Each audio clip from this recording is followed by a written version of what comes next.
Start. મારું નામ doctor Brijesh Rupareliya છે. હું રોટરી ક્લબ છોટી ઘાસીના પ્રેસિડેન્ટની જવાબદારી 25-26 વર્ષ માટે છે. અને અમે આ જે સાયક્લોફન છે એ સતત 2 વર્ષથી કરીએ છીએ અને આ અમારું સતત 3જું વર્ષ છે.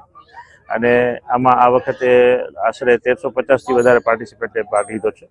અને આ વખતનું જે સાયક્લોફનનું અમારું ફંડ હશે એનો ઉપયોગ અમે ગવર્મેન્ટ ડેન્ટલ કોલેજના ઓરલ સર્જરી ડિપાર્ટમેન્ટમાં ઓરલ કેન્સરના અર્લી ડિટેક્શન અને post oral cancer dental treatment માટેના એક ક્લિનિક સેટઅપ માટે કરવાના છીએ.